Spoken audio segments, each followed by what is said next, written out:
Okay, good morning, everybody. I'd like to call the meeting of the Human Services Committee to order. Karen, please call the roll. Chair Swarzy, Here. Member Childress, Yes. Member Garcia, Member Dessert, Member Galassi, Member LaPlante. Here. Okay, I am, under the authority of the county board rules, I appoint Member Evans to serve as temporary member of this committee to establish a quorum. And I know as soon as they get out of Public Works, we will, so we'll use you until then, if that's okay? Thank Absolutely. you very much. Okay. Do you have any public comment? No public comment. Okay. With regards to my remarks, a couple things. We do have an executive session after our normal committee meeting this morning, so we'll need everyone to stick around for a little bit after that. And I wanted to let this committee know that on Tuesday at our next county board meeting, we will be having a presentation in between finance and our county board meeting. Well, at the county board meeting at 10, we'll be awarding our round 3 of immediate grants from the DuPage Community Transformational Grant. And so there will be coffee, I believe, at 9:30 after finance to, mingle with those recipients. So, and I know Mary Keating will maybe share a little more information when she gives her remarks later. So I will take a motion for approval of the minutes, item 24-2080, the Human Services Committee regular meeting, Tuesday, July 2nd, 2024. So moved. Second. Any discussion? All in favor, say aye. Aye. Opposed? Thank you. Take a motion to approve FIR 12424, acceptance and appropriation of the Illinois Department of Human Services Homeless Prevention Grant for program year 25 intergovernmental agreement number FCSDH 00172, the amount of $384,000. So moved. Second. Any discussion? All in favor, say aye. Aye. Opposed? Thank you. Take a motion to approve FIR 12624, acceptance and appropriation of the Illinois Department of Human Services Rapid Rehousing Program Grant Plan Year 25 in the amount of $89,920. Any discussion? All in favor, say aye. Aye. Opposed? Thank you. Take a motion to approve HSR 1624, recommendation for the approval of an agreement between the County of DuPage and the College of DuPage for the establishment of a learning site at the DuPage Care Center. So moved. Second. Any discussion? All in favor, say aye. Aye. Opposed? Thank you. Take a motion to approve HSP 2824, recommendation for the approval of a contract purchase order issued to Cooks Direct Inc. for replacement ice and water dispensers for the DuPage Care Center for the period August 14th, 24 through November 30th, 24 for a contract total not to exceed $51,845.52. Sorry, we got a motion in a second? Yes. Okay. All in favor, say aye. Aye. Opposed? Thank you. I'll take a motion to approve HSP 2924, recommendation for the approval of a contract purchase order issued to Lakeshore Dairy Inc. for fluid dairy for the DuPage Care Center residents, cafeteria and cafes on county campus for the period September 1st of 24 through August 31st of 25 for a contract total amount not to exceed $83,000. Second. Any discussion? All in favor, say aye. Aye. Opposed? Thank you. Take a motion to approve HSP 3024, recommendation for the approval of a contract purchase order issued to Warehouse Direct for hand soap and personal care items for the DuPage Care Center for the period of September 1st, 24 through August 31st, 26 for a contract total amount not to exceed $61,420. Second. Any discussion on this? All in favor, say aye. Aye. Opposed? Thank you. Take a motion to approve item 24-2081, transfer of funds from the Family Self-Sufficiency Program Fund to the Equipment and Machinery Fund to cover line item in PO 6593-0001, serve for Lavie Industries in the amount of $524. So moved. Second. Any discussion? All in favor, say aye. Aye. Opposed? Thank you. I'll take a motion to receive and place on file item 24-2082, the program year 25 homeless prevention program, Illinois Department of Human Services in the amount of $384,000. So moved. Second. Any discussion on this? All in favor, say aye. Aye. Opposed? Thank you. I'll take the motion to receive and place on file item 24-2083. Plan year 25 IDHS Rapid Rehousing Program in the Illinois Department of Human Services in the amount of $89,920. So moved. Second. Any discussion? All in favor, say aye. Aye. Any opposed? Thank you very much, everybody. On to residency waivers. I don't see any, so we'll go to the DuPage Care Center update for Janelle Chadwick. Thank you, Janelle. She's online, as you see. Volume.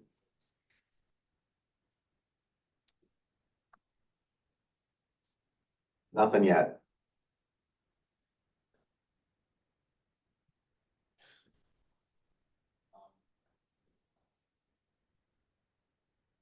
How about now? Yes. Yes. Okay, sorry. We just moved back from our temporary space in the conference room back to our offices because the lobby's almost done. So we're having some IT modifications as we go. So, but they've been great in helping us. I have two things to talk about. Unfortunately, we're back in a COVID outbreak status. Since early July, we've had 8 residents turn positive and 11 staff.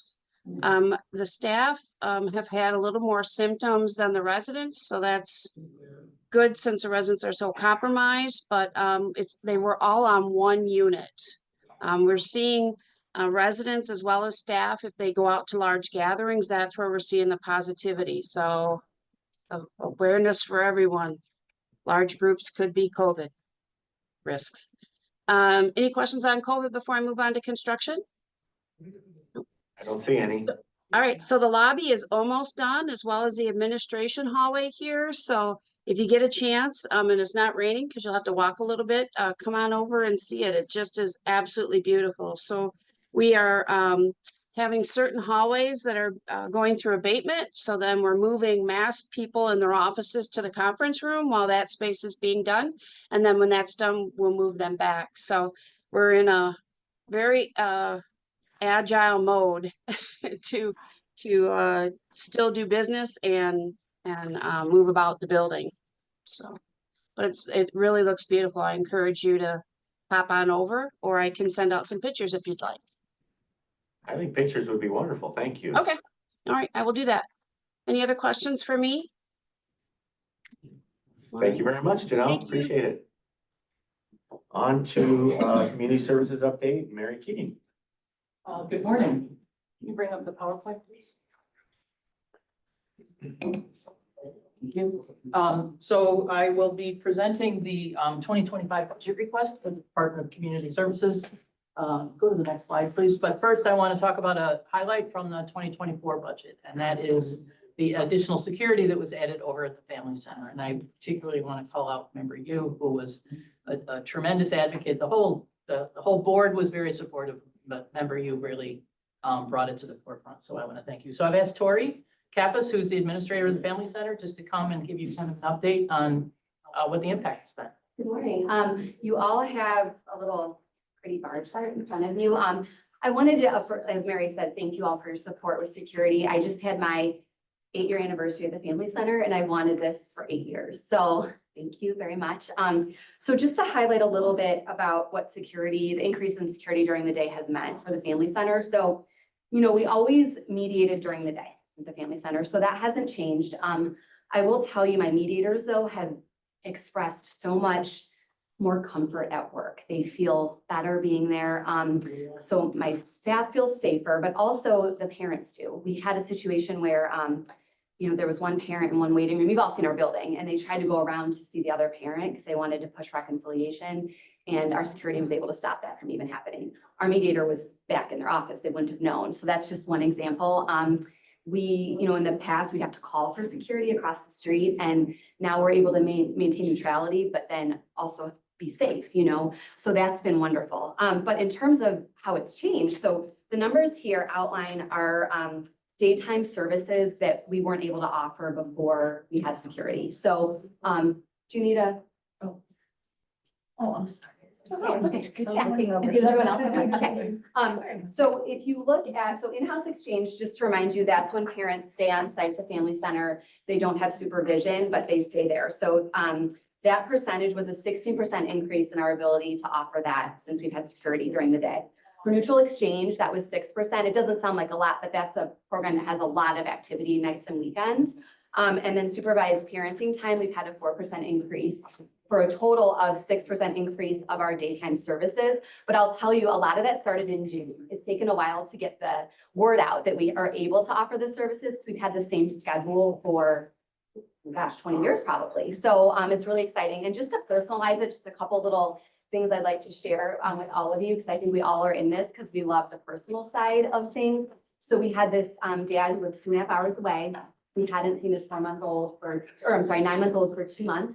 He was able to come during the day to see his child. Like, that would not have happened. He couldn't get here at night due to his work schedule. We had another situation, which I think a member you would really appreciate, where there was a survivor of domestic violence. She had to flee to Cook County to stay in a shelter. She had 2 littles, like 3 and 1, and she had no transportation. So she's like, I will take an Uber out to you. I want their dad to have a relationship. But for her to come on at night during rush hour, we all know those Uber surcharges spike. So she was able to come during the day, save a ton of money. Dad was able to see his children who he hadn't seen in 4 months. Huge, right? And she was safe. It was during the day. She had these little kids traveling by herself. Another interesting one, we had biological parents who were homeless, and their child was in foster care. There was a lot of animosity between the foster parents and the biological parents. We were able to provide 19 visits for their 2-year-old, 2 hours twice a week while court figured stuff out. So again, we're this great stopgap for families, so contact continues in a safe manner. So for neutral exchange, like I said, the numbers don't sound like a lot, but we've done 135 daytime exchanges for 21 families since the daytime security has been in place. And I say that it's amazing, right? Summer, we all know summer's crazy. So we're able to do a Monday morning exchange because they're not dropping their child off at school, or there's a holiday that we can accommodate for them that maybe we're not closed, but schools are closed, daycares, or they celebrate alternative holidays. Similarly, if there's a family emergency, we've been able to accommodate to get the child safely from one parent to the next. So I could go on and on all morning, and I know you don't want me to do that. But I really wanted to outline how appreciative we are. The families are super appreciative, and my staff feels so much safer at work. We have someone just around. It's that presence of security that has made everyone feel safer. And in this day and age, I think that goes without saying how important that is. So again, just thank you very, very much. It's been such a goal of mine, and I can check it off my list with thanks to you all for your support. So I don't know if anyone has any questions, but thank you again. Thank you. Any questions? Yes. No question, but thank you so much for everything you do. I've actually been a customer of the Family Center, and, everyone should feel safe when they go there. So I'm glad that, remember, you brought it to our attention, and it's nice to know that we've already got some positive results. We do, and I anticipate that continued relationship with the private bar, educating them on we're here, this is what we're here to do. I know we had brainstormed about, coming over here because of security or in the courthouse, but I love that we can stay in our familiar environment. You all have been there. It's made for families, but we also want them to be safe. So I think it's like the perfect solution. So thank you. Thank you. Thank you very much. Thank you, Tori. Yeah, so I just wanted to start, Tori has expressed several times like how helpful that's been. So I think it's really important to know that for you all to get that feedback on decisions you made last year have really impacted operations this year. So thank you. So, next slide, please. So what I'm going to talk about today is the 3 budgets that are sort of on the table for discussion during the county's typical budget process. So the Department of Community Services has 2 general fund budgets and 1 special revenue fund.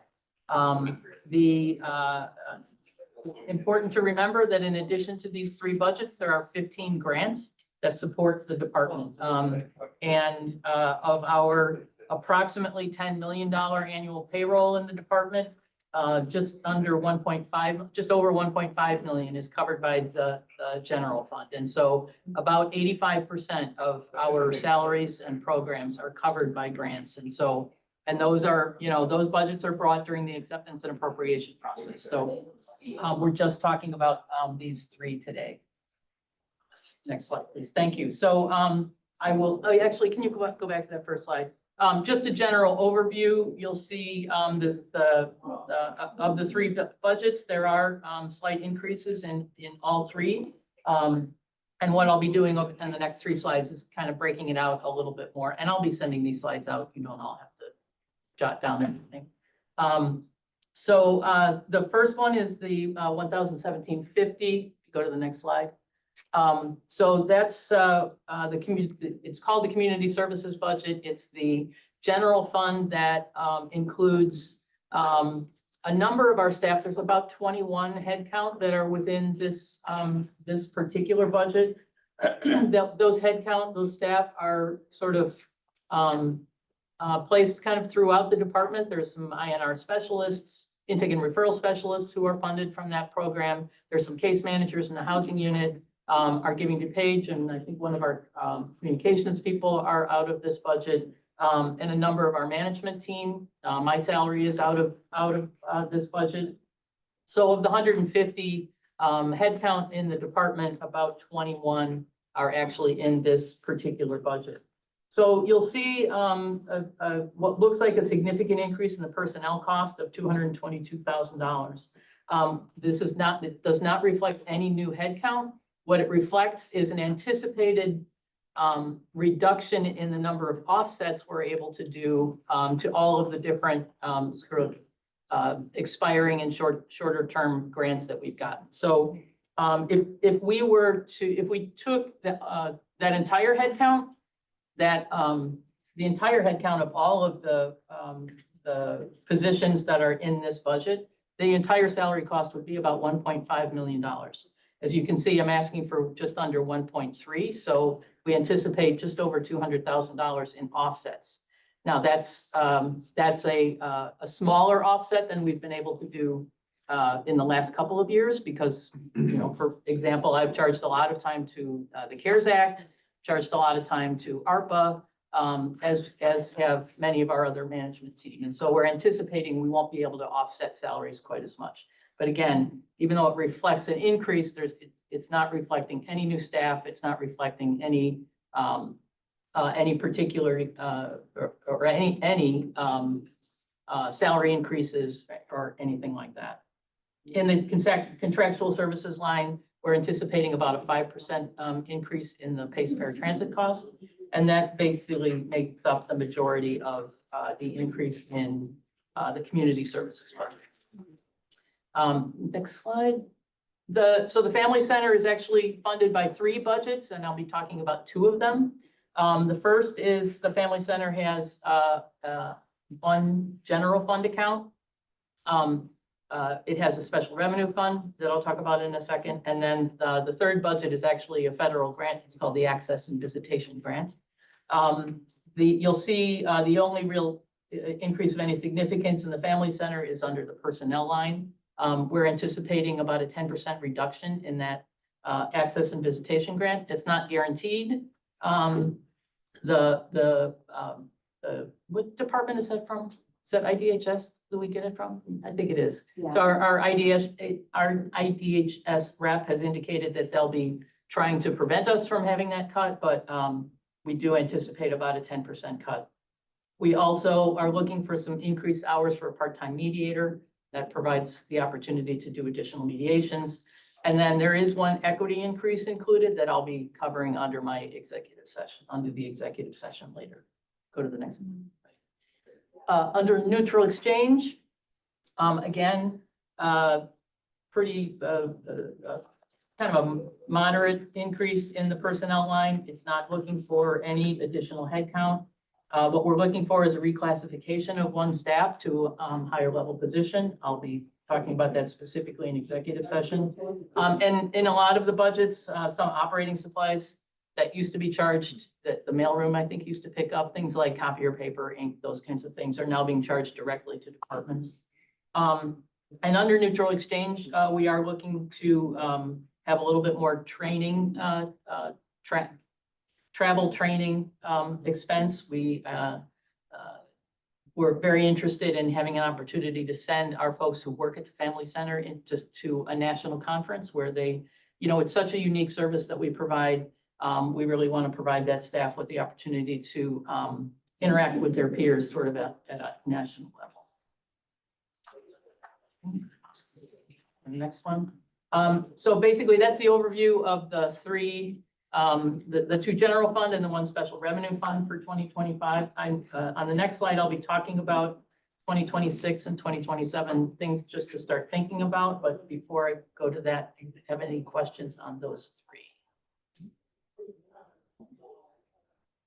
Okay. If you want to go to the next slide. So one of the things that we were asked to talk about, just kind of put on the radar of board members is considerations as we talk about expiring funds through ARPA and other programs. So we have two fairly significant considerations for 26 and 27. The first is the Emergency Rent Assistance Program. Those funds expire at the end of September in 2025. We currently have 3 case managers, and we have 1 senior project coordinator who are funded under that program. That's the kind of program, however, that once those funds are gone, that work, we won't be doing that work. So the 3 case managers, most likely what will happen is either through attrition or through them moving into some other grant fund and doing some other type of work. I don't anticipate a huge impact on, on the individual staff who are doing that work.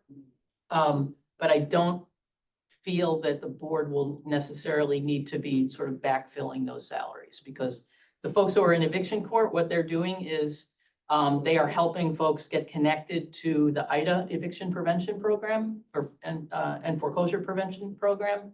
And so when IDA is no longer running that program, our case managers won't need to be there to be connecting people. Now, it's unfortunate that resource is going away, absolutely. But that's the nature of these short-term funds. But in terms of a need to kind of backfill those salaries, I don't necessarily, I don't think that's going to be the direction that we'll need to take.